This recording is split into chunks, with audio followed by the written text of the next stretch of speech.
Hello everyone, welcome to the What If Anime YouTube channel. Today, we're diving into an exciting new story that will take your imagination to the next level. Let's get started. What if Naruto was the sage of foxes and Kyubi in Femme Sasuke body? Chapter 1. Uzumaki Naruto was having a rather unusual week. On the first day, Yamanaka Ino, hoping to impress the class heartthrob Uchiha Sasuke, attempted to show off a jutsu that she had invented herself based on her clan techniques, which was of course completely untested. This ended with everyone falling unconscious for an hour and waking up with a migraine headache. Well, almost everyone, as the spoiled rotten village golden boy Sasuke didn't wake up, which almost got Ino executed by the civilian council. After as the days went by and Naruto found himself changing a little bit both mentally and physically each day. Physically, after only a week he had gained several inches of height, making him taller than what Sasuke had been the last time he had seen him. He had gained a good deal more muscle on his bones. His hair had grown in length down to his shoulders, as well as sprouting thickly on his chest and nether region. And his eyes were now slit like a cat, or perhaps a fox. He had noted when he had cut himself with a kunai while training that he now healed at a visibly accelerated rate. His senses had been enhanced quite a bit, allowing him to see, hear, and even smell things he never had before, which led to a sudden need to clean his apartment very thoroughly to get rid of some of the odors that permeated it. This also, he found, gave him better reflexes, as with the enhanced senses he became aware of things much sooner and could react accordingly. He had even become very chakra sensitive. It seemed as he had been having these strange sensations that when he had asked Iruka-sensei about them, had received an explanation of how chakra sensors like himself could track people by their chakra with proper training. He had also found out that this was how Iruka could always find him after a prank or when he was cutting class. Finally, when he had showered, he had found that his male parts had also grown in length and thickness a good deal. The most startling change for him, though, had been the mental changes. They seemed so drastic that he almost wondered if that jutsu had changed him so fundamentally that he could really be considered the same Naruto anymore. Most notable was that he no longer found any interest in Sakura. Her screeching voice hurt his enhanced ears, and the first time she had attempted to strike him, his new reflexes kicked in, forcing him to counter with a grapple that had dislocated her arm, leaving her out of class for 3 days. He also found it much easier to remain calm and focused on things that before he had found boring, like Iruka-sensei's lectures, and that he could understand and remember them too. He found that his instincts were also enhanced, leaving him suddenly leery of Mizuki-sensei, though he was uncertain why. And finally he found that what before he had considered perverted and thus wrong now intrigued him. This led to the thought that, with the enhancement to his aforementioned male parts and his near limitless stamina, which had in fact also grown, he would be a real lady pleaser in the bedroom. Perhaps, if he could convince them, he would even be able to pleasure multiple girls, making them very happy. His wallet was also much lighter, since during his growth spurt he was noticeably hungrier, and his old orange jumpsuit had grown far too tight for him. He had gone from store to store until he had found a shinobi-owned one by the name of Wolf's Claw, where his new instincts were not instantly warning him off. He had then got a full wardrobe of a dozen black just beyond knee-length shorts and white sleeveless shirts, with a pair of black jackets sporting the red spiral on the back for the price that 2 of those jumpsuits had cost him. He made note to give this shop his business from now on, especially if the friendly Kunoichi with the twin buns in her hair remains working there. However, something in the way the hers were acting today made Naruto feel that for some reason today is going to bring the biggest change yet. "All right, class, listen up," Iruka called out, getting everyone's attention. "As you all know, Sasuke has been in the hospital since the incident last week. Well, Sasuke has finally been released, however has undergone some changes that will be explained soon," Iruka said as the door to the classroom opened and someone entered. It was a girl with raven hair that went down to her hips, black eyes, and skin that was somewhat pale, like she hasn't been out in the sun all that much. All in all, she was very beautiful, which most of the boys in the class made known, most noticeably Kiba, who stated that she was a fine-looking bitch. This in particular earned an angry scowl from the girl Huff. She didn't seem pleased by the reactions of the others either. Naruto's eyes opened wide at that. "No way. It can't be," he thought when he saw that look on her face, but as he looked closer he saw that despite how different they look, there are a few things that are either completely the same or at the least very similar. You got to be shitting me. Sasuke, is that you? Naruto called out loudly. The entire class froze at that. Size figures that you are the only who could tell. Dobi, the now identified Uchiha, said. The class then erupted into a screaming mass with questions of WH. That happened in wails of how it can't be true. Baruka used his demon head jutsu to quiet them all once again. Now then, I know you all have questions, but if you all wait, I'm sure Sasuke will explain. Baruka told them before nodding to the Uchiha. First of all, my name is Sasumi from now on, and as for how I'm a girl, well, it turns out that I've always been a girl. However, since my father only want male heirs, he had seals placed on me when I was born to make me appear to be one. The reason why that has changed now is that one of the seals affected my mind, so I would think like a boy. That seal was broken when Ino used her jutsu, and since all the seals were connected, the others started to fail as well, which is why I spent a week at hospital getting used to the new me, Sasumi explained to He class, who just sat there with looks of disbelief. Baruka then snapped them out of it. Okay, now that explanations are done, please sit down so we may continue, he said, after which Sasumi went and took her normal place next to Naruto. I had a strange feeling that today was going to be different, but this was completely unexpected. Sasumi, Naruto told her. How do you think I feel about all of this? My whole life turned out to be a lie. It's like I'm a new person entirely, she said in a depressed tone. She then turned and looked Naruto in the eyes. Naruto, she asked. Yeah, he answered. Do you think we could start over? I mean, we didn't get along very well before, but since I'm in a way a new person starting a new life, maybe we could get along and even be friends this time, especially. Why, since you're apparently the only one except Hinata who hasn't lost the ability to speak due to my new gender, Sasumi asked him. Naruto was surprised at the request, since the Sasuke he knew would never consider having a friend, let alone actually ask someone to be his friend. But then that's just it. This isn't the Sasuke he knew, but a girl named Sasumi, so why not? And with that, Naruto gave her a smile. Sure, I wanted to be your friend before, but you believed you didn't need any then. However, you're apparently much nicer now, Naruto answered, making her smile. Then Naruto recalled something. Hey, didn't you say that besides me Hinata was not shocked by the new you? Naruto asked as he looked where Hinata was sitting, who when she saw Naruto looking at her blushed and waved a bit and then fainted when he waved back.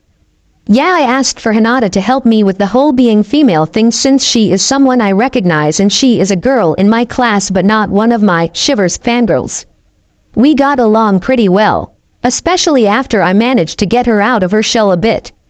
In fact, I guess we are friends now, Sasumi answered. Really? Then maybe the three of us could train together or something sometimes, Naruto asked hopefully at the thought of getting another friend. It was at that moment the bell rung, signaling that the academy had ended for the day. Sasumi gave Naruto a nod before leaving. When Sasumi got home, she removed her sandals and most of her cloths, leaving her in just her underwear before she lay down in her bed with a sigh, after which a smirk made its way onto her face and her eyes flashed red. But it wasn't the Sharingan. No, for that split second her eyes were blood red with slit pupils, the eyes of the Kyubi. The demon fox, now called Sasumi, thanked Inari for the incredible luck she had. She was sure that when the Shinigami locked he into Naruto that she would stuck there in that disgusting sewer until the boy's short human lifespan ran out and she, an immortal demon, would die along with him. But then that female mind walker used that jutsu of hers, connecting everyone in the class's minds including hers, and gave Sasumi a way out, something that she took almost instantly. The only reason it wasn't instant was that she realized she needed a moment to think through everything and to make some plans. So she used the mind link to knock them all out without breaking the connection. After that, she started to analyze her situation, taking advantage of the fact that time moves differently in the mind. First of all, even if she left the seal, her soul is still tied to Naruto's. Second, even if it wasn't, she would still die once whoever's body she took died from either old age or something else like getting killed, since she would only being able to bring about half a tail's worth of chakra with her without risking destroying the body, and that wouldn't be enough to make the body ageless. Yeah, rushing things would end badly. Luckily for her, she found a way to live outside, not die of old age. And not be powerless, but also even better, a way to gain company that won't die from old age while also getting back Amatera's sense.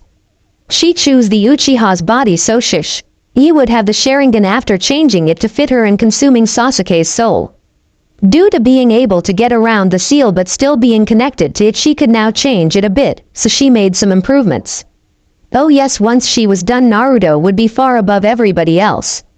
She altered the seal so that more chakra would be sent into Naruto. That chakra would then improve him in several ways, most importantly turning him into a half-demon. Well, 2/3 demon anyway, as the quantity would far exceed and overpower his human side.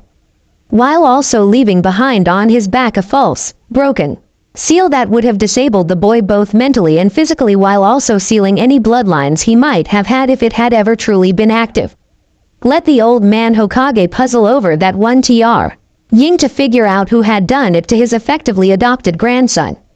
She was sure the finger would get pointed at one of the elders or Uchiha, as they had always been against allowing the boy to live free and not turning him into a living weapon. It was much like the fake, broken seal she had placed on her own new body that would have transformed its gender and mentality while forcing production of testosterone, which would account for her decided lack of Sasuke's former aggression.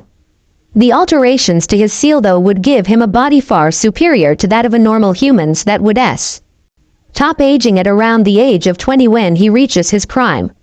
Some of the chakra was set to activate 2 of Naruto's genes, unlocking the Uzumaki's special chakra and the Senju's Mokudan, though she was curious how his natural high wind affinity would affect that. Finally, it would give him 4 new forms using his surprisingly high aptitude in transformative techniques that she assumed he received from exposure to her chakra while in the womb, as demon chakra, while destructive, can also cause mutation leading to the birth of bloodlines. The forms would be human, half fox, were fox, and full foe. Though the more advanced forms might be locked away until they could get a hold of the key to loosen the seal so that he can access the fullness of her former chakra. The human form is just that, human. Besides the whisker marks he had already had and the now slit eyes, he looks completely human, and this form would replace his old one. It also included enhanced physique, mental capabilities, and senses, including the fact that she had opened his third eye wide open, giving him a strong awareness of chakra. Her constant presence had forced his third eye almost completely closed, as it would be like staring into the sun with the amount of chakra she had contained, but now that chakra would be his and his third eye would adapt. In this form he could access at max 1 full tail worth of her 4 chakra, as the body had limits on how much it could channel. The half-fox form would give him claws, orange highlights in his hair, fox ears on top of his head instead of human ones, and 3 fox tails. His enhanced physique and senses would be magnified in this form, and he would have access to up to 3 tails of her former power. His were-fox form would look like a bipedal male Kyubi with tails that would be somewhat taller and larger than his human or half-fox forms, perhaps 25% bigger in fact. Also, his enhanced physique and senses would be further magnified while still allowing the use of hand signs in this form. Finally, he would be able to access a full 6 tails of her former chakra. The full fox form would then turn him into a male Kyubi the same size as her original form, with the corresponding enhancement to all his physical abilities, though this would come at the cost of not being able to use hand signs in this form. Much like she had, he would be restricted to raw chakra shape and element manipulation, though he would have the full 8.5 tails worth of raw power to use. Fortunately, his special chakra would probably render this point pretty much moot anyway. But most importantly to her though, due to Naruto's new demonic side, he can now place mate marks on those he chooses, turning them into half-demons as well with improved and ageless bodies. Sasumi licked her lips at the thought. Sure, it would take a long time before she became as powerful as she once was. She might in fact never reach that level of power again, but still she knows that at the very least she'll be able to reach 6 or 7 tails of power, and the rest she'll be able to make up for using human jutsu and the like, since from what she had heard at one point while she was sealed in Kushina, the human known as the Third Raikage had fought the Hachibi to a draw. Best of all, she will have someone to spend her life with. Naruto still has 8.5 tails of her chakra.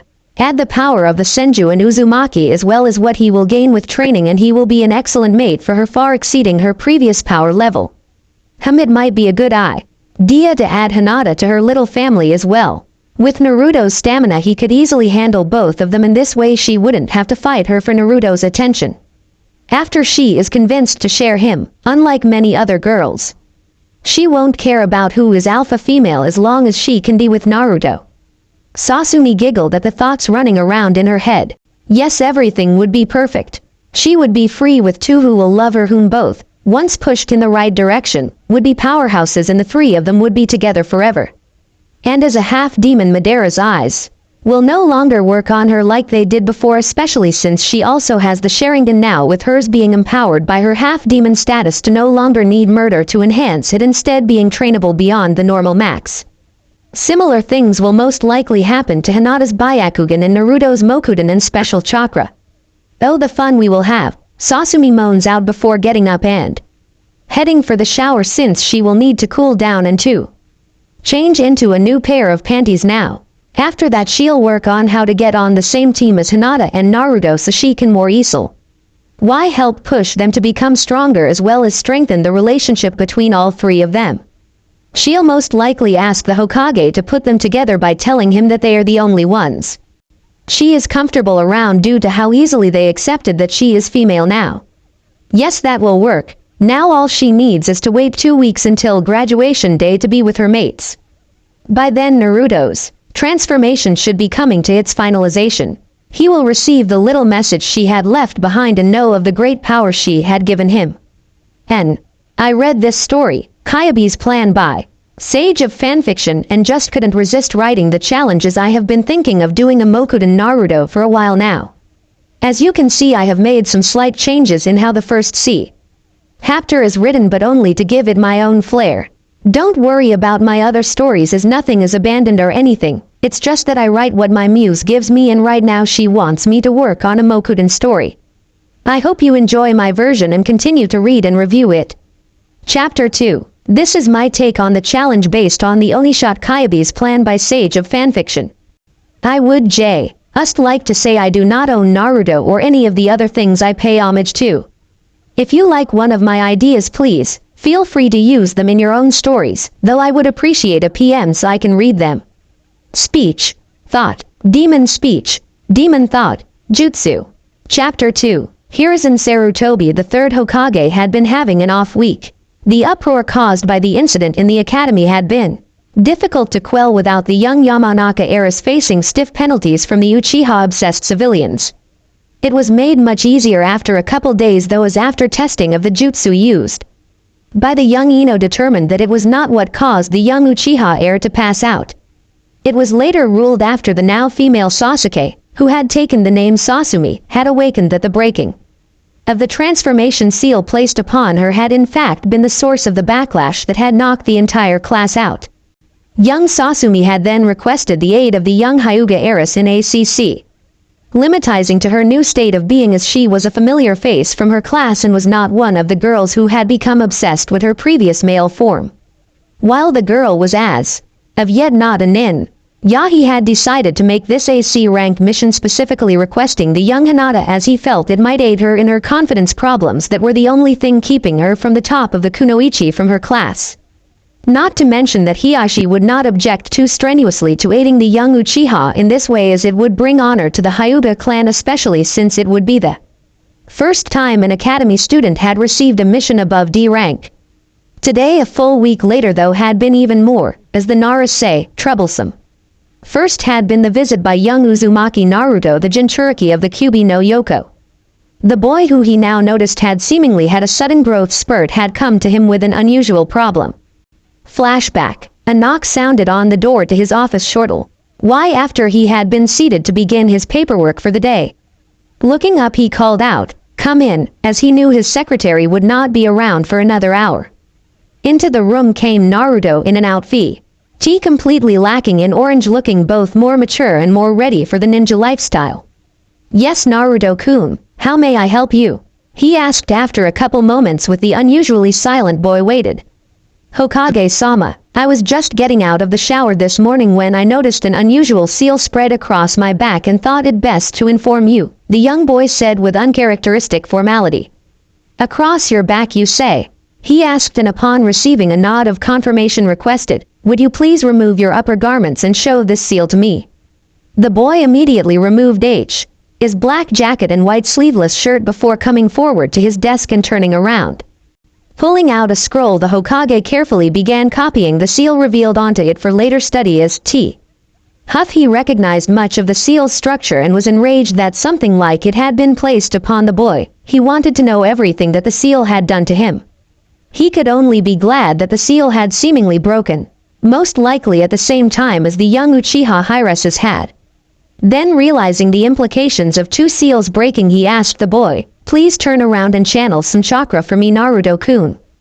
Doing as asked, the boy noticed that the Hokage was looking at his stomach and looked there himself to find another seal revealed.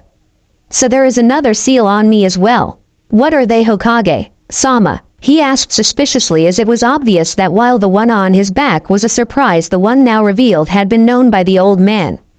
With a sigh of irritation, seeing as how the boy was now far more perceptive, he assumed due to the breaking of the unauthorized seal, he began to explain by saying, "What I am about to tell you has been kept a secret in the hopes that you might have had a more normal childhood, Naruto-kun. The day you were born was the same day as the attack of the Kyubi, as you are aware.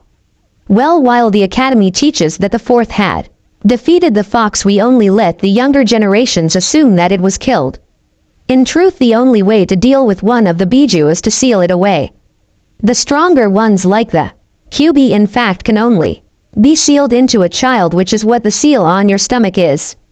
With a nod of understanding, the boy said, "I see, and that is why most of the civilians and civilian-born ninja, ignorant in the arts of sealing, hate me. They see the prison and hate it, not knowing that in fact it is the only thing keeping them safe." With a sigh, the Hokage said, "Sadly, Naruto, many of those chosen to seal away a Biju, collectively known as Jinchuriki or power of human sacrifice, are not given strong enough seals to truly prevent the demon from influencing them, as most are created as living weapons, unlike you, who became such as a way to protect the village. This means that many Jinchuriki go insane and eventually become as dangerous to their own people as to their enemies." Naruto again nodded in comprehension before asking, "But what of the seal on my back?" With a look of anger, the elder responded, "That was never meant to exist upon you, and I suspect that the same event that broke the unnatural seal on Sasuke has done the same for that one someone, which I will be launching a full investigation to find out whom placed a seal on you in order to weaken you. I don't know all of what the seal does, but will have my student Jiraiya, who is a seal's master, study it to ascertain the extent of it. What I can tell you is that it has weakened you both mentally and physically. I assume that the rapid growth you seem to have recently experienced is due to your body fixing itself." "I see. Thank you for your honesty, Hokage-sama. If you no longer need me, then I will be off to the academy," the boy said with a short bow. "Before you go, Naruto-kun, is there a reason you are being so formal?" the old man asked with a hint of sadness. "Ah, well, you see, with the breaking of the seal I have begun to understand things better and realized how unprofessional and disrespectful I had been being before," the boy said in a sheepish tone while rubbing the back of his head in a familiar way. "I see. Well, if you wish to continue such respect, I have no problem with it, though I give you full permission to drop the formalities when we are alone. Even if I was too old to adopt you, I still consider you family, Naruto-kun," the Hokage responded. "Ah, thank you, Gigi.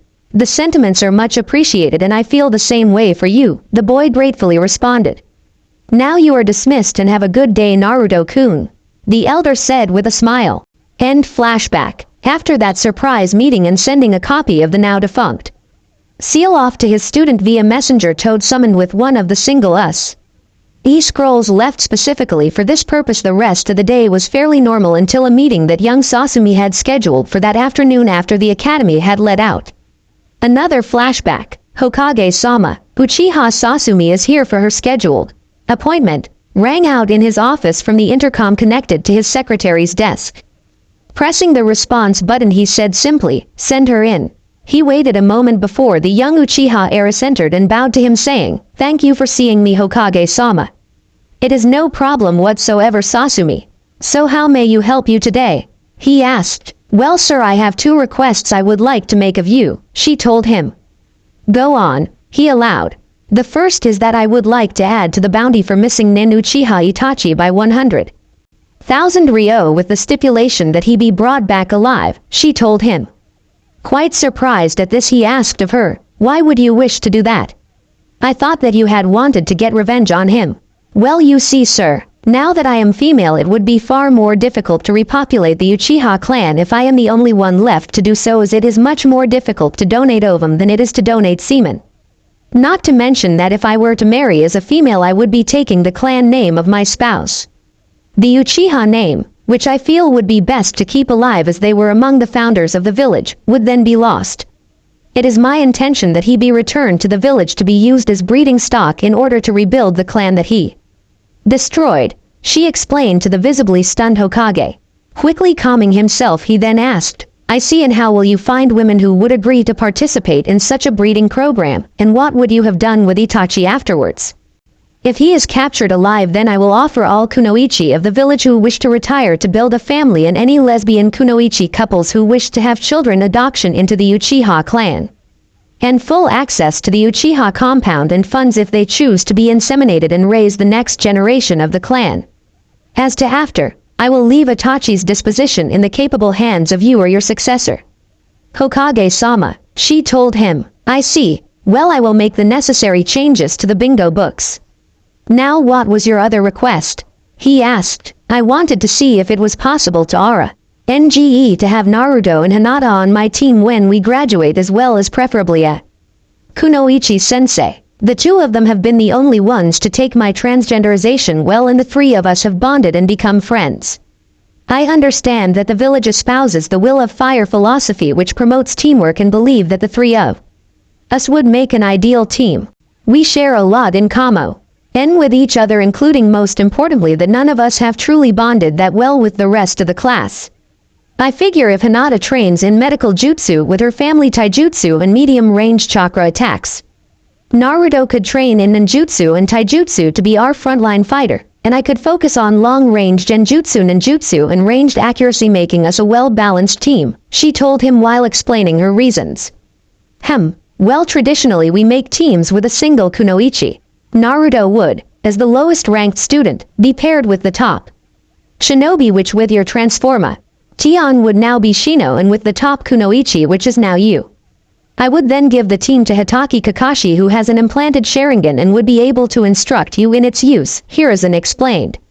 "I see. May I ask, if Ino had been top kunoichi, would you have broken up the Ino-Shika Cho trio in order to place her with Naruto, or would you have stuck with the politically arranged team? More importantly, I haven't actually been trained in the kunoichi arts. I felt that having Hinata and a kunoichi sensei there to aid me in learning the kunoichi techniques would be a good idea, and with Naruto's enormous chakra reserves and the fact that he can evidently hold up the much more chakra-intensive solid henge almost indefinitely, not to mention his personal invention of the Oryoki no Jutsu, he could just as easily make use of the same training. As to Kakashi, why would I need him to train me in the use of my own dojutsu when I was taught all that I needed to know for when I activated it from a young age?" she asked in counter to his explanation. You do make some good points," responded the elder to this as he pulled out a folder from his desk and began to leaf through it. Quote, "If I were to count you as a shinobi instead of a kunoichi due to the lack of the specialized training, I would still be able to make the traditional group, but at this moment it would include Haruno Sakura. Her recent injury though has dropped her top grade in classroom attitude slightly, and at the same time Hinata's lacking grade in positivity has risen slightly. If she were to raise her confidence noticeably within the next couple weeks and perhaps performed exceptionally in the genjutsu and ninjutsu portions of the final exam, she would easily take the top kunoichi position," he said as if thinking out loud to himself. "Would you be willing to define exceptionally for me, Hokage-sama?" she asked on hearing this. "Well, the sealess kawamiri is a requirement for any of our students, but cutting the expended chakra smoke upon dispelling of the incorporated illusion will help. Also, performing the henjin bushin with fewer seals or even sealessly and with the absolute minimum chakra expenditure for the distracting smoke could help raise her bees in ninjutsu and genjutsu days," the old man told her. "I see. What about the sensei, Hokage-sama?" she then queried. "Well, I do have a kunoichi who just became a jonin and is intending to take a team She just so happens to be a genjutsu specialist. I suppose I could put her in charge of this hypothetical team and have Kakashi take on the plan tracking team. Without someone with the need for training in the Sharingan, that would probably be the best place for him, especially with his team of summoned Ninken and former Anbu experience, he replied. Well, I thank you for your time, Hokage-sama. I shall, if I am no longer needed, take up no more of your time. Besides which, Naruto and Hinata will be waiting for me so that we can train together, she said with a bow. You are welcome, Sasumi. I am always willing to make time to hear my ninja and soon-to-be ninja's requests. You are dismissed, the elder told her. End flashback. Yes, had certainly been an interesting meeting. It opened the door to bringing an extremely loyal ninja back into the fold and allowing him to father the next generation of his clan, and the proposed team did seem to have a lot of promise. In fact, even if Hinata didn't get her final grades up high enough to surpass the Haruno girl, he felt it would be in the best interest of the village if he were to fudge the results just a little and make the team anyway. The thought of having Naruto receive kunoichi training disturbed him a little bit, but he supposed that all knowledge would be useful in Aiki. Ving, the boy's dream of taking on his hat. He was known as the professor for a reason after all, and while that was one branch of techniques he had never gone into, Naruto had professed the desire to exceed all the previous Hokages. It was obvious that Naruto-kun had found the false seal from the way he was scowling when she showed up to class. When asked what was wrong, though, he apparently wasn't ready to talk about it. But, still, she had gotten him and Hinata to agree to a joint training session that evening after her scheduled meeting with the Hokage. The meeting with the Hokage had certainly gone almost exactly as she had wanted. It seems that he was open to all of the plans that she had made. She really didn't want to have to be the one to revive the Uchiha clan. She had despised them for so long, thanks to their eyes' ability to control her, that to be the progenitor of the next generation would probably drive her crazy, and she didn't think the village would allow her to let the clan slip into the annals of history. So let her new brother do the work while she aided Naruto-kun and hopefully Hinata-chan in building up a family of their own. He had even been receptive to the team shish. He had requested having perhaps the perfect jonin for the job of teaching them. She felt that becoming a master of genjutsu would be the best way to honor her roots as a kitsune while at the same time utilize the powers of her body's eyes, and as she is a jonin, she would know enough other things to teach all of them in the other disciplines. All she needs to do is increase Hinata's confidence and skill. Perhaps she would invite her to stay with her for the next couple weeks. That way she would get her away from her family, which she had determined was the origin of her doubts. She could probably pass it off as a cram session for the finals to appease the Hyuga. In truth, that is what it would be in a way. Perhaps she would even invite Naruto-kun to stay with them to train for the finals too. Having him around and none of her family would really get Hinata's positivity up. Yes, she would definitely ask them both when she got to the training field she had asked to meet at. Though she should probably ask Hinata and send her to ask her clan first before asking Naruto. Let his involvement be a surprise for her. She had a feeling that the next couple weeks would be a lot of fun. Her plans restarting to look like they would all be going her way. Now if she could just find a way to deal with the impatience to get Naruto-kun into bed that her new body's hormones were causing. It's a good thing they were going to be working on taijutsu first today. Neither of them would question the damp spot that would soon spread from the core of her groin. And there is the second chapter and my first completely original addition to this story. I hope you liked it and reviews are appreciated. Chapter 3. This is my take on the challenge based on the Onishot Kyubi's plan by Sage of Fanfiction. I would just like to say I do not own Naruto or any of the other things I pay homage to. If you like one of my ideas, please feel free to use them in your own stories, though I would appreciate a PM so I can read them. Speech, thought, demon speech, demon thought, jutsu. Chapter 3. Their first training session together so far was at this point, for lack of a better word, a failure. Sasumi wanted to growl in frustration but knew that would just exacerbate the problem. Naruto and she had had a fairly productive spar, both working up a good sweat and taking in the words of advice that Hinata had given them, both improving on their taijutsu if only marginally. The problem came when she had switched off with Hinata so that she could spar with Naruto as well. The girl with the top taijut Sue in the academy had effectively fallen to pieces, showing both lack of confidence in her own skills and a lack of any will to fight hard enough that either could get anything out of it. Only if they were both willing to push the other to the limit with real attacks could they truly grow in skill. Perhaps I should set them up to go through the first few steps in the book, she thought as the memory of the book she had read during her week of planning came to mind. Flashback. She was surprised after the second day of her stay in the hospital when they stopped leaving a guard on her room. Had night she was able to sneak out of the hospital and into the public library. The old saying is knowledge is power, and she wanted to accumulate as much as was available as quickly as possible. That night she had gone through every book, copying the pages with the Sharingan that she had unlocked simply using the photographic memory. Once finished there, she had barely returned to the hospital before someone had come to check on her, and she then spent the early part of the day reviewing the memories and looking through the books that interested her at the time. One such book was probably meant for shinobi more than civilians, but she thought it would be very useful to her. The title was Using the 12 Stages of Intimacy, and was an introductory book on seduction. Yes, this should prove most useful in obtaining my goals, she had thought. That was when Hinata had arrived to be her aide in learning to be a female. Though this was before she had decided on including Hinata into her little FA. Miley, she did think that this would be a perfect opportunity to try out the basics, so she started on the first step. As soon as she was sure that she had the girl's attention, she had carefully and deliberately allowed her gaze to roam down and back up the shy girl's body.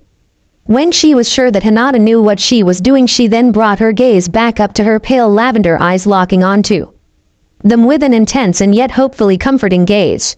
Hinata fidgeted a little with her fingers and glanced away, but she waited until the girl had calmed herself and had returned her eyes to her before saying, "Ah, hello Hinata. You are looking lovely this morning." This prompted the girl to again look away before returning her gaze to say, hello Sasuke-san. You understand that why you have had a strange change due to the jutsu that Ino-sana attempted. I seem to have flustered her. Better back off some for now, she had thought, hearing the amount of stuttering she had prompted. She had then proceeded to the simple business of why she had requested Hinata and the aid that she would render to her in learning about her now female body. They had talked long into the afternoon and evening, with Hinata calming as they talked.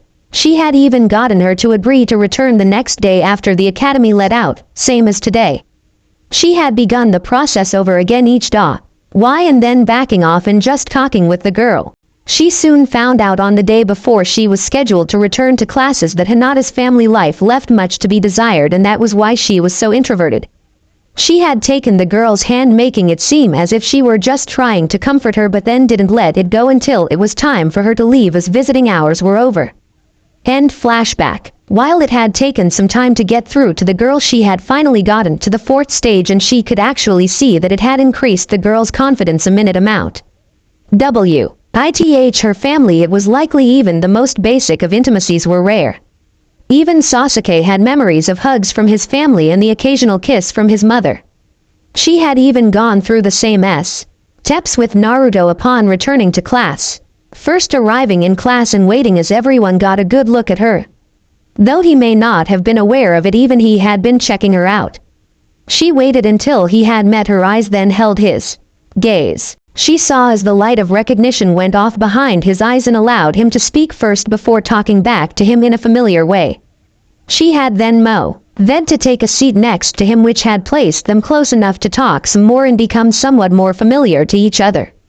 She had even gotten him to give her a handshake to confirm their friendship, though she had let the hand clasp linger just a bit longer than most friends would.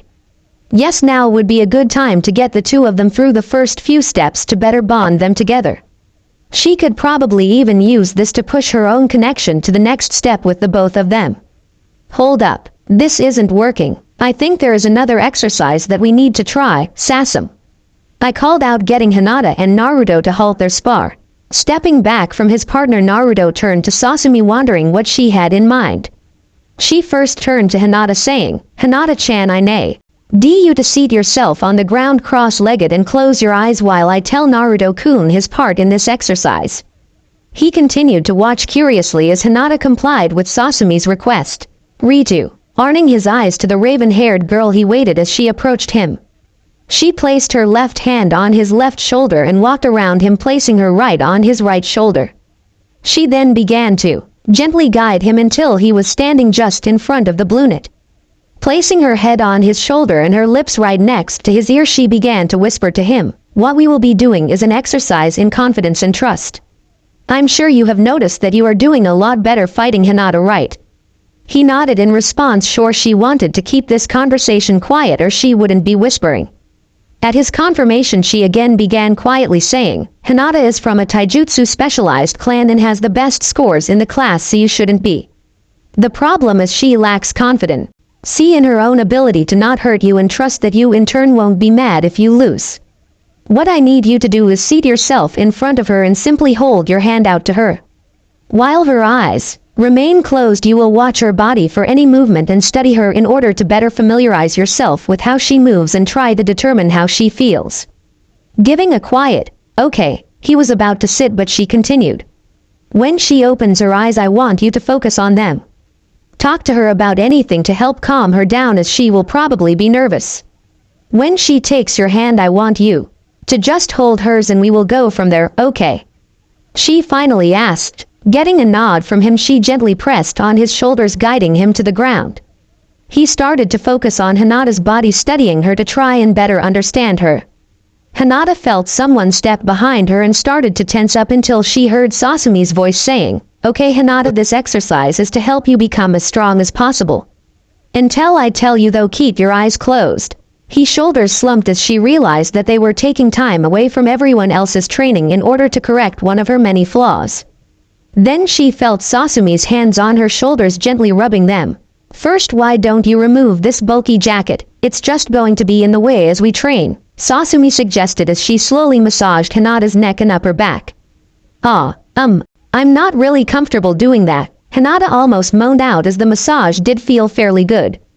"You and I need to be the best we can possibly be when it comes to the final exam." "Do you want to know why?" Sasumi quietly asked from right next to her ear. "Why?" she stuttered out, curious what reason Sasumi could want to help her get stronger. "Yo, you have been a very good friend to me since my unexpected change, so I want to be on the same team with you. The thing is, normally two kunoichi aren't put on the same team. But I went to the third and had a little talk with him. Since I haven't really been trained as a kunoichi, he would be willing to let me be listed as a shinobi in this case, but since I am the top of the class, for you to be on my team you would have to be top kunoichi," Sasumi explained while continuing the relaxing massage. I still don't see why you need me to take off my jacket," she stuttered again. With an almost musical laugh, Sasumi responded, "This is an exercise in trust and confidence. You will be showing us you are confident enough in yourself to trust us seeing you without that bulky jacket. The third said that your confidence is the only thing keeping you from the top kunoichi position. Getting rid of the jacket perhaps permanently would be the best way for you to portray confidence."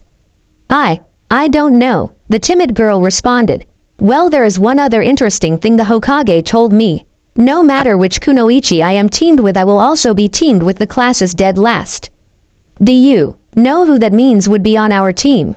Sasumi questioned in a low breathy tone of voice, her lips barely moving right next to Hinata's ear. "Naruto-kun," Hinata said with a tone of interest.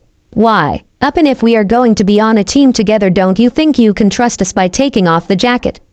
Sasumi asked with an almost hurt tone, as if Hinata's reluctance were hurting her feelings. Oh okay," she said and reached for the zipper. "Turn on your Byakugan but keep your eyes closed while you take it off," Sasumi told her. Placing her hands in the appropriate hand sign, she activa ted her dojutsu, then returned her hand to the zipper of her jacket. She couldn't help seeing everything around her, but she instantly focused on Naruto. As her hand pulled the zipper down, she could see his eyes follow her every movement. She then opened and shrugged off the jacket, revealing the tight black shirt she wore over the standard mesh armor, along with the fact that she had started to develop somewhat in ways that many of the girls in the academy had not yet. "Wow," Naruto whispered quietly enough that she didn't hear it, but she could read it on his lips. This earned a furious blush fro. Her as she could see his eyes trail across her body. Now isn't that more comfortable? Sasumi gently asked as she began to again massage her shoulders. Now why don't you open your eyes and for the exercise you need to make and hold eye contact with Naruto. She slowly opened her eyes, though this did little save give her a color perspective of Naruto sitting in front of her. She really wanted to look away, but realized that if she did then she would just be acknowledging that she is too weak to be on the team with Sasumi and Naruto. With Naruto sitting there locking eyes with her, a gentle smile on his face, she desperately wanted to believe that she could be strong enough to be on the team. Sasumi-chan is right, you need to get rid of that jacket. With how lithe and fit you are built, that thing had to be terribly constraining. Getting rid of it would make you better at everything. I know I have been doing much better since I got rid of that old orange jumpsuit, and if you like I cool. Suggest a place you could find a jacket that would fit you better without hampering your flexibility, Naruto commented. Or perhaps we could get you a nice turtleneck that you can pull on when it gets too cool. That would move and flow much better than any jacket, Sasumi added. That sounds nice, the girl agreed somewhat meekly. But we should definitely get it in the same color as your jacket. It matches that slight hint of lavender in your eyes that is something unique to you as far as I have seen of other Hyuga, Naruto said thoughtfully. Hinata blinked in surprise that he had noticed such a minor detail. Not to mention that he was talking fashion with her. Was this truly the same Naruto that wore that orange monstrosity for so long? She thought, but as she let her eyes dry across his body to truly take note of his new outfit and how much he had grown recently, she realized that something must have happened to him, much like with Sasumi. That's when she noticed the seal on his back and stomach that her Byakugan had revealed, though she had not previously paid attention to them. One was apparently deactivated, but the other still flowed with chakra. Naruto-kun, was there a seal on you that broke at the same time that Sasumi-chan's did? She asked, now curious. Rubbing the back of his neck in a resigned way, he said, yeah, there kinda was, though Hokage-sama is uncertain what all it had done to me. He sent a copy to Jiraiya-sama, his student who is a full seal master, to study. And what of the active seal on your street stomach? Hinata asked. With a resigned sigh he mumbled sadly, you would ask that during a trust and confidence exercise, before raising his voice and saying, that is a big secret that I just found out about this morning. Why don't you sit down with us, Sasumi-chan, as this is a bit of a shock. Sasumi immediately took a seat beside them and reached out, taking Naruto's hand, squeezing it gently to comfort him. Hinata reached out time-idle, and took the other hand that he had been holding out all along. This earned a sad smile to both of them. The seal on my stomach is a prison of sorts. It was designed by the fourth Hokage. On the that he died, he chose me, a newborn, to be the warden of the prison of a foe that could not be killed, the Biju Kyubi. I was made a Jinchuriki, which means power of human sacrifice, in order to shield the village from the beast's wrath. Unfortunately, Jinchuriki have a bad reputation because most are created to be living weapons for their villages. Their seal is made purposefully weaker so that they can draw upon the demon's power, but this also comes at the price of the demon's influence, which combined with the hate they experience from their own people drives them insane, he explained to them. In a low sad tone, unable to even lift his head and look at them. Hinata pulled on his hand as she leaned forward, pulling him into a hug, putting her head on his shoulder. Oh, Naruto-kun, that's why so many people are so harsh to you. Why Ko said to stay away from you. Why you're a hero every day of your life, she almost sobbed out. Sasumi then joined the hug from behind him, resting her head against her back, saying gently, thank you for trusting us with this. I know it must have been hard for you. But don't worry, we are here for you and we aren't going to let you be alone anymore. Just like you, will be there for us so that we are no longer alone either. Thank you. That truly means a lot to me, he quietly responded. Sadly, Hinata-chan's family treat her much the same way, Sasumi said. What does she mean, Hina-chan? He asked, not noticing that he had given her a nickname. Leaning back from him as Sasumi did the same, resuming her seat between them, she started to explain. Well, my family think that I am a failure since I don't excel at the standard Juken style. Also, I have to spar with my little sister Hanabi-chan a lot and she always wins.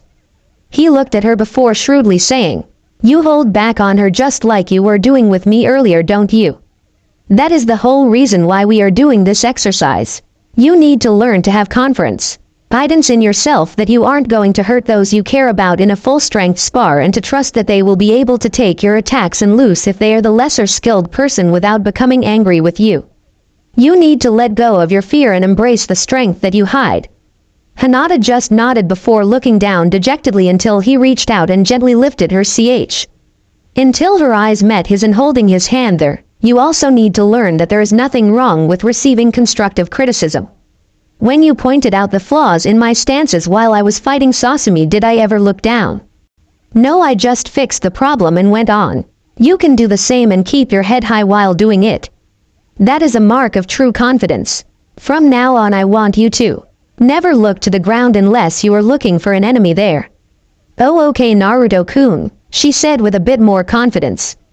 "Now before we get back to sparring, I was wanting to ask the two of you if you would like to stay with me at the Uchiha compound for the next couple of weeks so that we can spend more time training together. You can tell your family that I requested it as an extension of our mission to aid me in acclimatizing myself to the sudden shift in my life while at the same time training together with the intent to take the top spots of the class." "Hinata-chan," Sasuke asked them. I would like that, Sasuke-chan," Hinata answered with a hint of happiness. "Sure, sounds like fun," agreed Naruto. "Okay then, you two back to sparring, and this time don't hold back, Hinata," she said, finishing sternly. "Right," she agreed, taking her position across from Naruto. Well, that went amazingly better than expected, Sasuke thought. It was obvious by how much trouble Naruto was now having fighting the quick girl that she wasn't holding back anymore, and that they had done wonders for her confidence. It was also apparent that the sharing of the burden that Naruto had just learned of today had made it much easier for him to bear. She had never truly expected the topic to come out in their conversation, but was glad it had. It had brought them all closer together.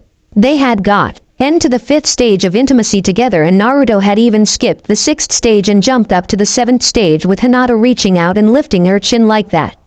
If she didn't know better, she would have thought that he had read the same book and was putting it into practice.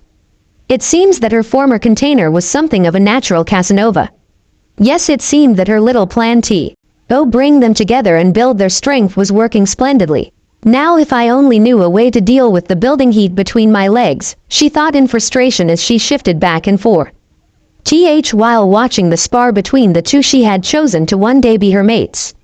And wow, this one just keeps getting inspiration for me.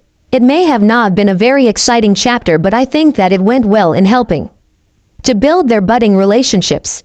As always, I hope you enjoyed, and reviews are appreciated. Chapter 4. This is my take on the challenge based on the Onishot Kyubi's plan by Sage of Fanfiction. I would just like to say I do not own Naruto or any of the other things I pay homage to. If you like one of my ideas, please feel free to use them in your own stories. Thog. I would appreciate a PM so I can read them. Speech. Thought. Demon speech. Demon thought. Jutsu. Chapter 4. Fuck. She thought to herself. A week and a half of training together had done wonders for Hinata. She was more confident than she had been at any time in the last 12 years of her life. Using the Byakugan, she had carefully practiced the Bushin Kalamuri and Henjin till she could complete them seamlessly in a fraction of a second with a minimum of chakra waste. Finally, her academic knowledge of the ninja arts was superb. Getting Hinata into the position of top kunoichi and on her team was not going to be a problem at all. The problem was Naruto. They had determined, was completely incapable of learning the basic Bushin Jutsu. While they had gotten him to almost the same level of skill with his Henjin Kalamuri in everything save the chakra wastage as they had with Hinata, this one jutsu still confounded them. Without the 3 required jutsu at the least funked, I know they would never pass him from the class, dead last or not. Sure, there was that special case from the previous year's class who was completely incapable of molding chakra, though she suspected he could at the least channel it. But he had received a Jonin sponsor, and she was certain Naruto wouldn't be allowed to pass without the basic 3, even were it possible for him to get the same in time. Over the course of their most recent training session, they had, through the use of her Sharingan and Hinata's Byakugan, determined that the problem was that his rapidly expanding chakra coils were disrupting his control. After careful study and discussion though, she was at the least relieved that this wasn't completely her fault. Apparently he had had similar problems with the technique even beef. Or she had increased the rate that his coils would expand to soon accommodate her former power. He had simply had such large coils and tenketsu that the academy-level control techniques weren't enig. For him to be able to use such a delicately precise amount of chakra, and now with the rapid expansion on what he had formerly had, he was already passing up Jonin-level chakra flow and would probably exceed the Hokage himself by the end of the week. It would take him years of honing his chakra control to levels equivalent to that of the Sannin medic Tsunade, one of the medics if not the world's NLY with cage-level chakra coils and reserves, in order for him to be able to use the technique. It certainly didn't help that it was a genjutsu technique and his yang chakra far exceeded the yin chakra primarily used in genjutsu, thus disrupting the technique even more.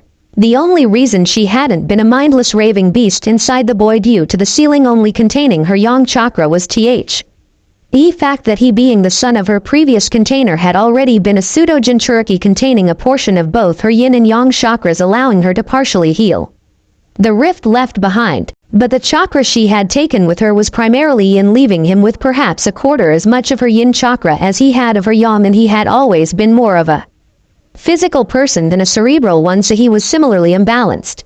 If only he had the Sharingan or Rinnegan, he could use Izanagi to expend the excessive yang chakra channeled into the technique by making it a real clone.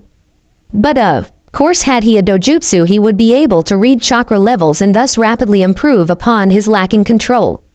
There was perhaps only one hope to rectify the situation. She must go to the Hokage and explain the problem. She was certain he wouldn't allow the boy to fail again simply because of a technique that would be near impossible for him to learn. The Hokage sat in his recreational chamber, enjoying a pipe of good grass country tobacco and performing delicate strokes of calligraphy on a canvas when his secretary stepped in. "Uchiha-san wishes an audience with you, sir," she explained her presence.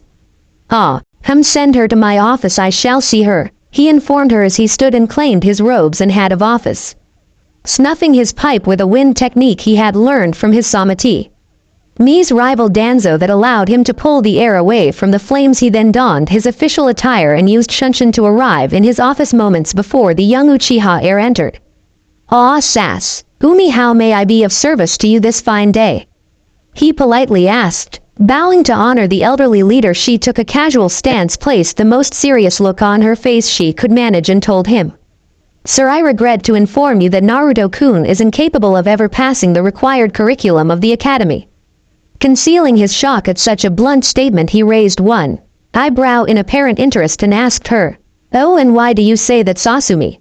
"Sir, through the use of the Sharingan and Byakugan, Hinata-chan and I have determined that due to his burden his chakra coils have already expanded well into the mid to upper range necessary for Jonin-level shinobi, and that at the rate it has begun expanding since the breaking of the seals upon his back he will exceed you in size by the end of the week," she informed him.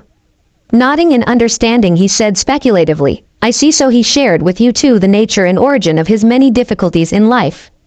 It is good to see he has made two such good friends, that your relationship with him remains unaffected, since you obviously still care enough to try and aid him in reaching his dream. Now you say his coils have expanded far faster than the norm due to his seal and the release of the other, and without the many years of control training that most shinobi receive throughout their normal growth, and the far more advanced training techniques necessary to control such high chakra levels, such a minor technique remains out of his reach due to his inability to not oversaturate the jutsu with chakra." With a nod she said, "Yes, sir, and also we have determined that he has at most perhaps a quarter as much yin chakra as he does yang. His yang is so huge, in fact, that were his yin to compare he would already have far exceeded you." He had to be very careful in controlling his expression when she had said that, as the sentence had brought to mind one of the lines from one of his students' books in which he used yang as innuendo for he male organ, as well as the size comment from earlier having already sent his mind to the gutter. Had Jiraiya been here, he was certain that a perverted remark on how proud he was of his godson Sharon his yang with two girls at the same time would have been forthcoming. Giving a thoughtful frown, he considered for a moment, then told her, "Let Naruto try his hardest to pass the conventional way and I will observe." If I believe he is ready, then I will give him a special test of his determination and skill, and if he passes, then I will promote him to Genin and allow him to join your team as previously discussed. Thank you, Hokage-sama. We will do our best to prepare him for the rest of the testing and try our hardest to help him get the technique down, but I hold little hope for the latter at the very least. She informed him before bowing and upon receiving permission exiting the room. They had spent the last several days studying and preparing for the final exam, even going back over the Academy scrolls and texts and Hinata's copious amounts of notes taken during the lectures. With the careful explanations by the two girls and his expanded intellect, he was more confident than ever and his understanding of just how their profession and abilities worked. He was certain he had done far better in the academic tests than he had ever done before, and the taijutsu testing, which had always been his strong suit, had also gone well, with him doing well in the spar and showing improved accuracy on the target range. Now came the point where he was certain to fail. He would try his hardest, with the information of why it had become impossible and the fact that Gigi would possibly give him an alternative method of passing. He was at least not depressed and would give it his all. He felt the changes his chakra had been making over that last 3/4 of a month were coming to an important point, as his chakra was more volatile than he had ever felt it. Perhaps it is coming to a conclusion, he thought to himself happily, but was certain that even with the fluctuations he would be capable of using the two ninjutsu techniques he had been practicing without trouble. Naruto, it's your turn, Iruka called as Sasumi returned to the room bearing a Hitai-8. She nodded to him and said a quiet, "Good luck," as they passed each other. Entering into the room, he saw Mizuki and Irik behind a desk with a log sitting in one corner of the room. "Okay Naruto, all we need is for you to perform the 3 basic jutsu for us," Iruka said to him. Naruto gave a mischievous grin, then seemed to freeze there for a moment. "Anytime you're ready," Iruka prompted, before suddenly Naruto faded away just as the afterimage of the calamari was meant to, and in his place sat a chair. He then fell a wiggle underneath him and looked down to the seat beneath him before standing. With a poof of smoke, the chair changed back into Naruto. "Well, that was a very impressive display of the calamari and henge, Naruto. All that leaves is the bushin," Iruka said proudly as he retrieved his chair. "Ah yeah, well, here goes nothing," Naruto responded before the room was suddenly filled with chakra smoke. After a few moments, the smoke finally cleared to show a large pile of discolored sludge that took the general shape of Naruto lying on the floor. "I'm sorry Naruto, you did very well on all of your our tests, but we simply can't pass you without the minimum functionality of all 3 jutsu," Iruka sadly informed him. "Surely we could pass him without the bushin. What about Lee from last year? He couldn't even use his chakra," Mizuki questioned. Lee was a special case since he received a Jonin sponsor that intended to turn him into a taijutsu specialist, and you know that means he will never get past Tokuho. Naruto can use his chakra as his display with the other jutsu shows. He just needs to buckle down and practice more on the bushin and he will be ready, Iruka said sternly. "No problem, sensei. I knew this was going to happen. I have recently found out that with my massive chakra coils this technique may be forever out of my reach, but I will just find another way to become a ninja." Naruto assured them, certain that he had done well enough that the Hokage would give him the test that he had mentioned to Sasumi. He then exited the room and left the building to wait for later when he was to meet with the elderly leader. Iruka then noticed that the sludge on the floor had never dissipated. Whatever mistake the boy had made had, instead of creating a genjutsu clone as intended, instead made some sort of solid mass. Turning to Mizuki, since he was the assistant teacher, he pointed to it and said with a laugh, "Well my friend, I am certainly glad in this case that I am the head instructor for the class, as you're going to be the one cleaning up." With an annoyed and disgusted look, Mizuki exited the room to collect the cleaning supplies. Sasumi and Hinata awaited him as he exited the building. As expected, though the bushin attempt produced a particularly horrific result of a gelatinous ooze in my general shape, he told them. "Don't worry, I'm sure you did well enough in our exams that Hokage-sama will give you the suggested additional test, which I'm sure you will pass," Sasumi said encouragingly. "Why yes, you can do it Naruto-kun," Hinata said with only the tiniest trace of her former near-constant stutter. "Yeah, you bet I can. Listen, I'm going to head to Gigi's office. I will meet you two later at the Uchiha compound and let you know how well things went," he said with confidence. He then strolled out of the academy gate and headed west towards the Hokage Tower as they turned east to the Uchiha compound. Halfway there he heard someone call out to him and stalled as Mizuki caught up to him. "Hey sensei, what's up? I just wanted to ask you not to be mad about Iruka not passing you. He really does care for you and just wants you to be ready before you go out into the full ninja force." Mizuki told him, "Yeah, I understand, but really if the basic Bushin is a requirement for being considered ready, then I may never be ready, as by now my chakra coils are almost larger than Gigi's," Naruto said. That may be true. Well, there might be one other option. I could give you a mock mission to test you. If you were to do well enough, I could probably give you the equivalent of a battlefield promotion," Mizuki said thoughtfully. Naruto paused upon hearing Mizuki make such an offer. "What kind of mock mission?" he asked with seeming interest. Well, you have always shown great skills in circumventing security measures and avoiding the Anbu. How about I place a scroll which I will mark forbidden in the Hokage's office, and later tonight you prove your obviously superior to academy-level skills by sneaking in and taking it, then bring it to the small shack in the forest just behind the Hokage monument around midnight," Mizuki said questioningly. Naruto looked at him thoughtfully before giving him his regular smile and saying, "Sure, and since I was going to go talk to Gigi right now, it will give me a chance to look around the place for ways to get in and out later." "Okay, good, I will go get a scroll for this and then let the Hokage know about it later on, since he would need to know about something like this. Just let me discuss it with him, and if he has any ideas on how to make it more difficult or judging your skill that you need to know about, I will let you know," Mizuki said. "Sure thing, sensei," he responded before turning and heading along to the tower. The elderly Hokage looked up and smiled as Naruto entered into his office. "Ah, it's good to see you, Naruto-kun, and I must say you did do quite well on your test, save as expected on the Bushin." "Yeah, Gigi, we may have a problem," Naruto said in a concerned tone. "What is it, Naruto-kun?" the old man asked. "On my way here, Mizuki approached me and said he was going to set you a mock mission as a test to show that I am worthy to graduate. He said he would place a scroll marked forbidden somewhere here in your office, and I would sneak in and take it before taking it to the point of a small shack in the forest behind the monument at midnight.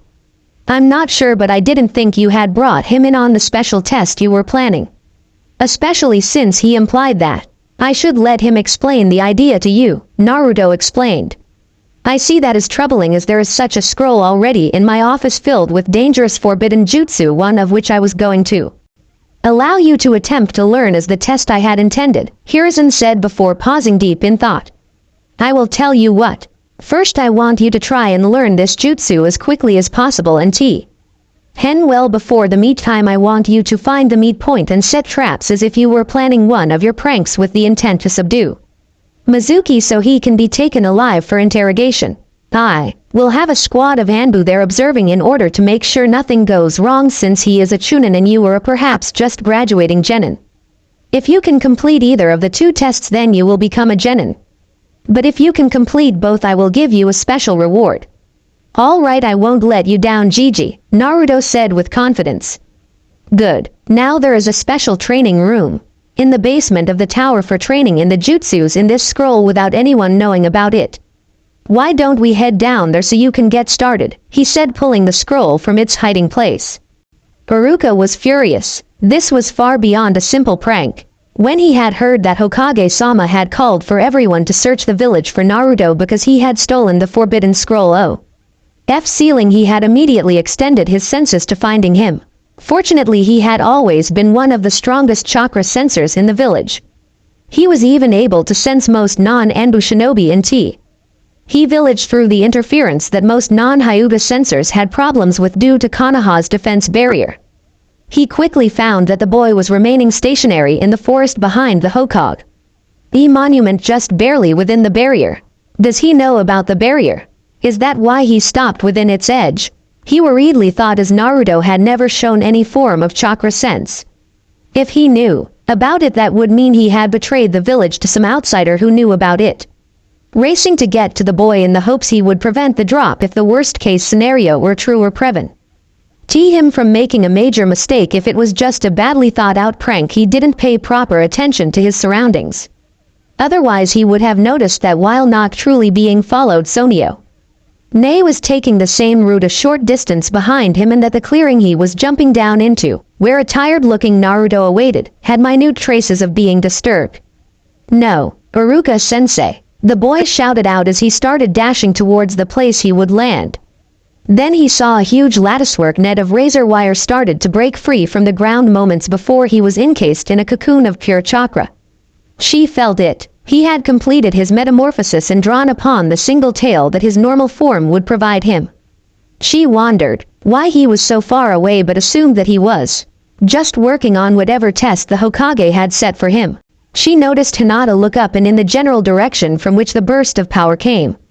Yes, she may not have a clear view of the Tenketsu, like some Hyuga, but she was highly chakra-sensitive even without her eyes active, and thus would probably eventually see farther than any other in her family even before the enhancement Naruto could give her.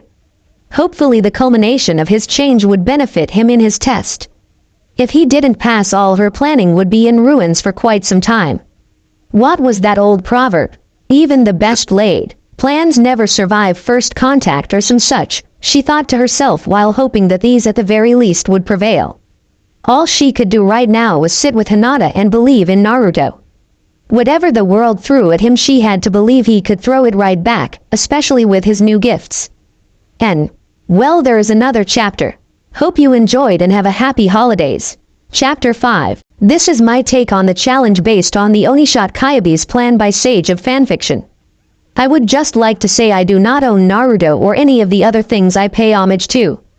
If you like one of my ideas, please feel free to use them in your own stories, though I would appreciate a PM so I can read them.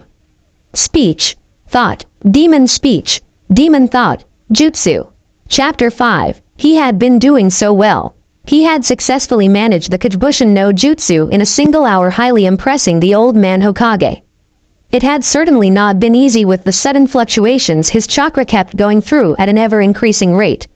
Though one useful side effect to the fluctuations was that no matter how many times he practiced the jutsu, his reserves would suddenly flood back to and past full with each surge of power. Having completed his special genin exam so fast gave him plenty of time to plan out and get supplies for the trap that he would set up for his errant sensei. He had lain a raw Zor wire net as the primary trap, hoping that it would be enough, but had with the help of his new clones trapped the forest surrounding the clearing with numerous secondary traps that would only become primed with the release of the net. He figured if Mizuki were to manage to dodge the first trap, then having backups surrounding the area that he could pass through coming into the clearing, but became active on the failure of the prime trap would ensure success by preventing him from leaving.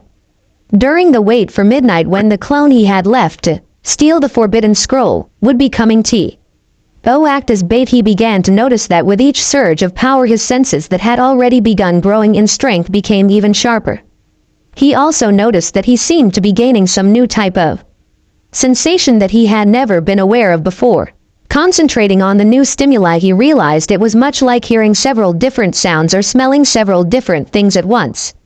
Focusing on just the one that he felt the strongest, he felt his eyes drawn to a certain place and realized upon looking closer that it was one of the concealed Anbu whom, had this new sensation not helped, he would have never seen. Concentrating again, he quickly scanned the area and was quickly able to pick out 3 others again concealed beyond his skill to pick out normally. Expanding his focus outward, he quickly realized what it was he was feeling. At first he had thought he could somehow sense people, but then he had noticed that no more than a mile away one of the sensations seemed to cut off in. Expanding ever outward, he was able to feel a curved sphere shape that he soon realized encompassed the entirety of Konoha. You can't make an invisible dome of people, but one thing you can make is a barrier of chakra. He could feel chakra, and for quite a distance from what he could tell. Narrowing down the area he was actively focusing on, he realized that his clone was coming. It arrived and dropped off the fake scroll the old man had supplied him before dispelling, giving him a quick laugh since the clone had knocked out the old Hokage with his Oryoki no Jutsu. Focusing on the village, he could feel a sudden large movement of people as their little plan went into effect. Then the problem came. He felt not just 1 but 2 chakra signatures coming into the forest behind the Hokage mountain. Though one was a significant distance behind the other. Moments later the first arrived and proceeded to drop into the clearing, causing his heart to drop, as usual after one of his pranks Iruka had been the first to catch up to him, though he was too angry to look for the traps Naruto usually set up to discourage pursuit. Dashing forward with a shout of, "No!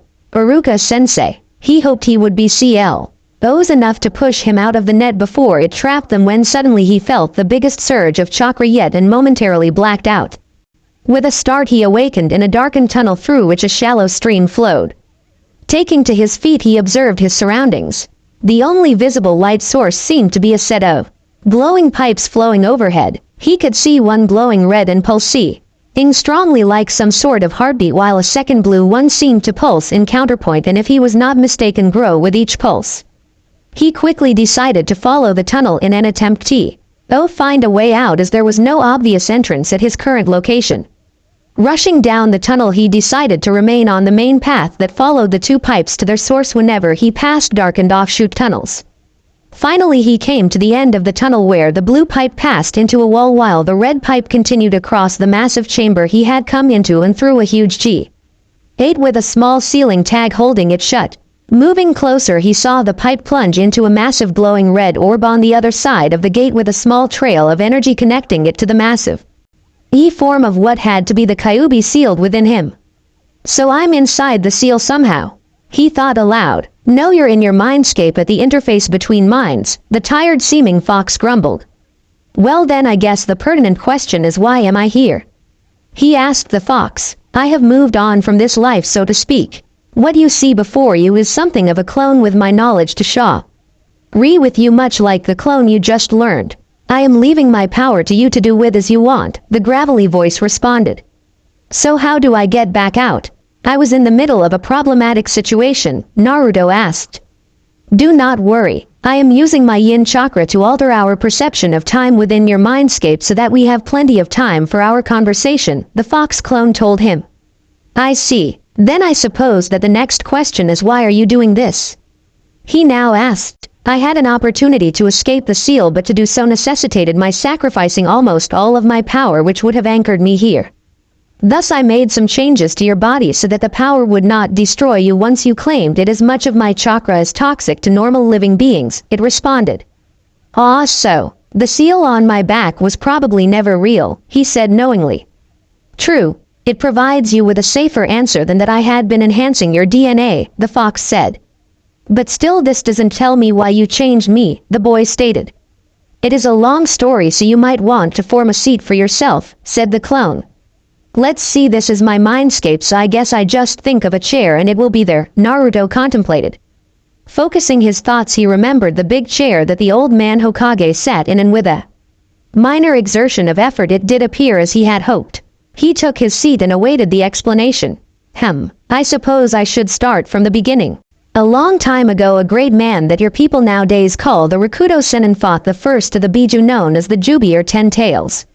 Its might was greater than anything in this world and corrupt beyond measure, but the sage devised a method of containing it by sealing it within his own body, making him the first Jinchuriki, it began explaining. "I see, but you say it was the first of the Biju?"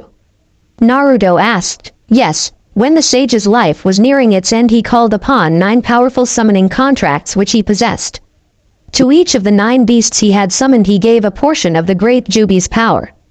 Unfortunately, each of us was driven to madness by the corrupting influence of the power. When our summoning ended, we were returned to our peoples, where we began to slaughter them indiscriminately.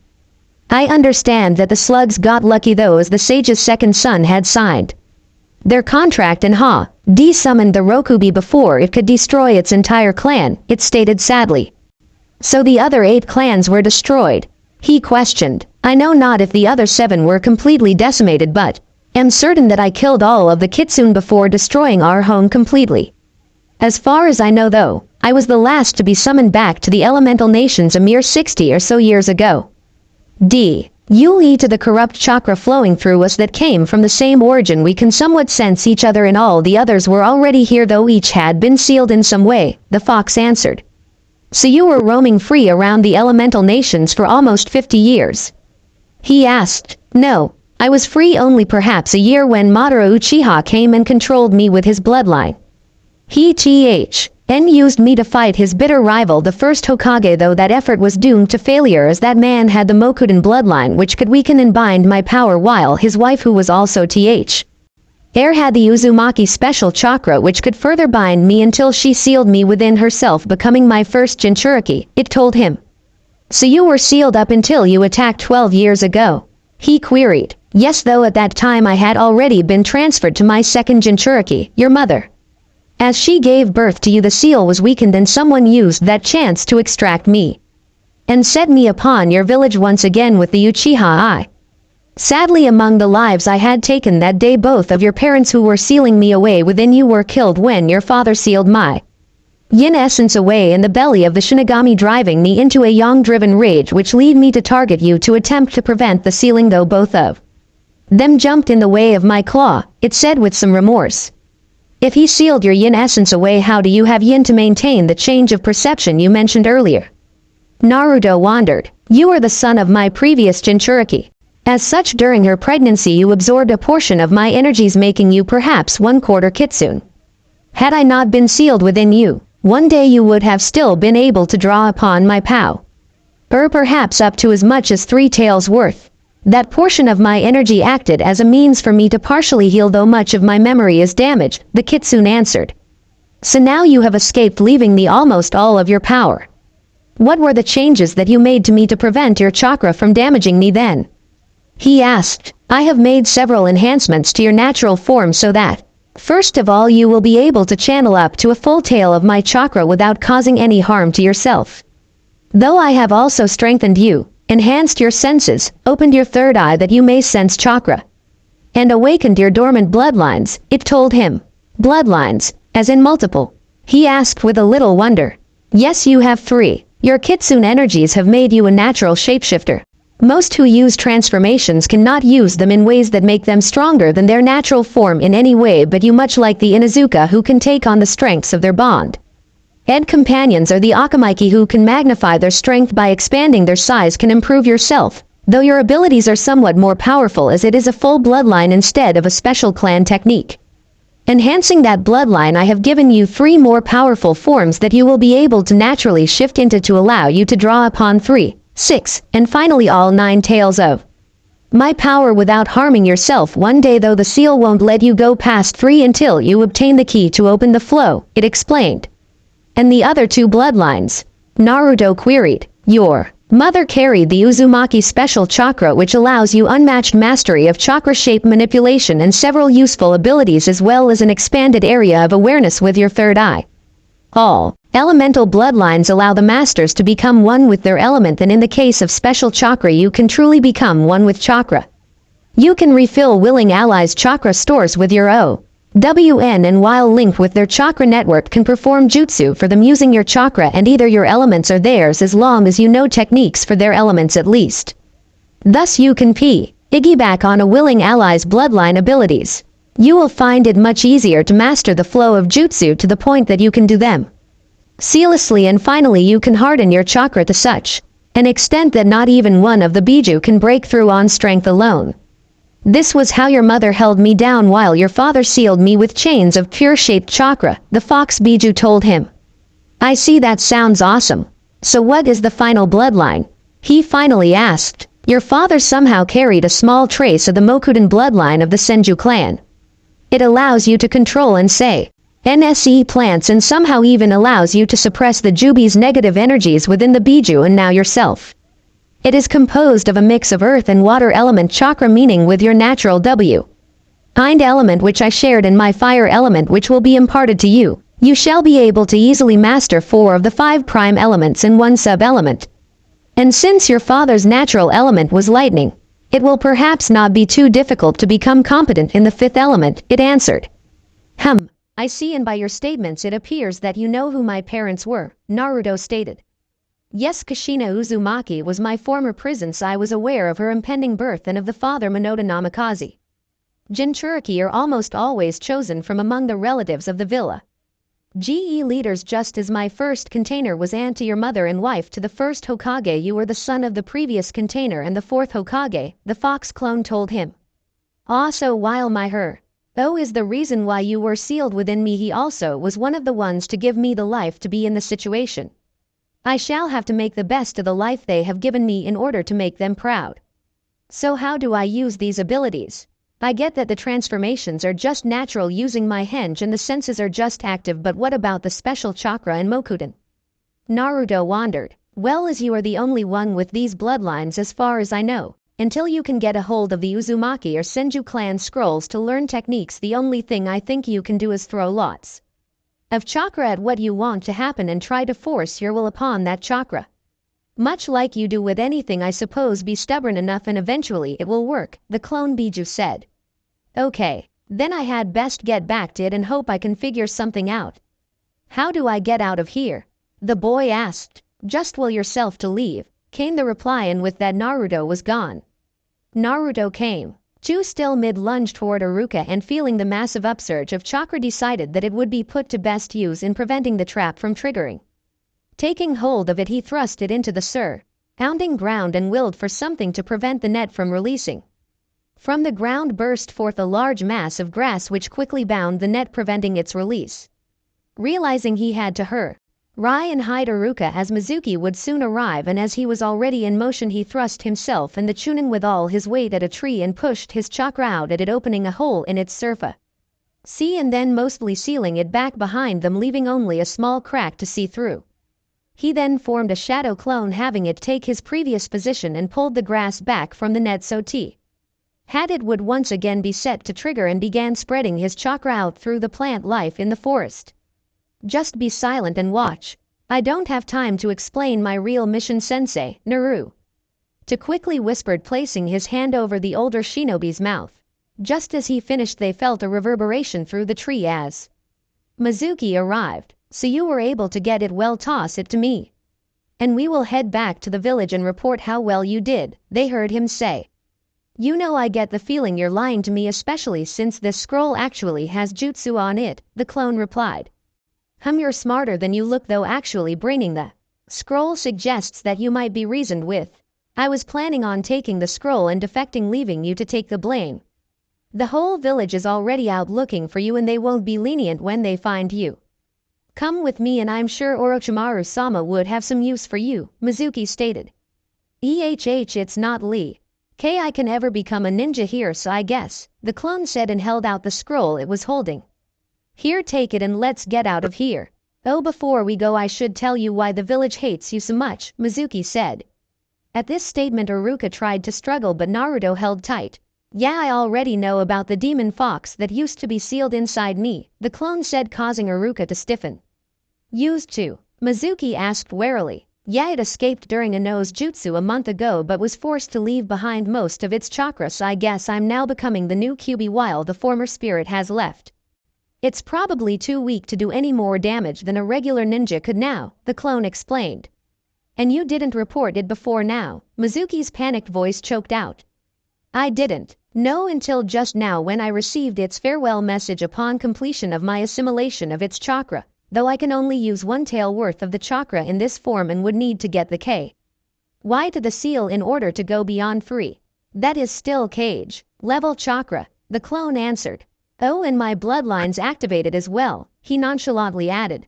What bloodlines? Mizuki asked. Well, from my mother Kushina Uzumaki I got the Uzumaki special chakra, and because she was the previous Jinchuriki of the fox I gained a new Kitsune bloodline. Then her husband had traces of Senju blood, from which I got the Mokuden bloodline. Here, let me show you, he said. With that, chaos seemed to break loose as the clone transformed. He seemed to grow just a bit bigger as his nails became claws, his teeth became fangs, his whisker marks darkened and his eyes grew to slits. From the base of his spine grew 3 fox tails and his head grew fox ears. Then, from his back, 2 massive arms composed pure Li of chakra burst into motion, reaching out for Mizuki while the entire forest seemed to come alive. Sorry, I got impatient since he wasn't falling into the trap, Naruto murmured quietly to Iruka. Ding the arms and flailing grasping branches. Mizuki realized that the trees were no longer safe and leapt to the ground, racing towards the clone in an attempt to stop him. That was his final mistake, as the net activated, catching him and wrapping him up tightly. Naruto then opened the trunk, letting himself and Iruka out. Well, mission accomplished. And I even got him to confess that he was going to someone named Orochimaru, he stated. 3 Anbu then revealed themselves and moved to take the prisoner. That's 3 Anbu, but what about the 4th over there? Naruto asked aloud while pointing him out. With that statement, the 4th suddenly burst into motion, running away. The 3 Anbu then burst into motion, chasing him, leaving Mizuki for now. I guess whoever that was, he wasn't supposed to be here, Naruto commented before forming a dozen clones and having them bind, gag, and cut down Mizuki. Well, sensei, we had best get him back to Hokage-sama, Naruto said, turning to the dumbfounded Iruka before setting off back to the village. The end. Remember to subscribe and like this video. See you in the next video.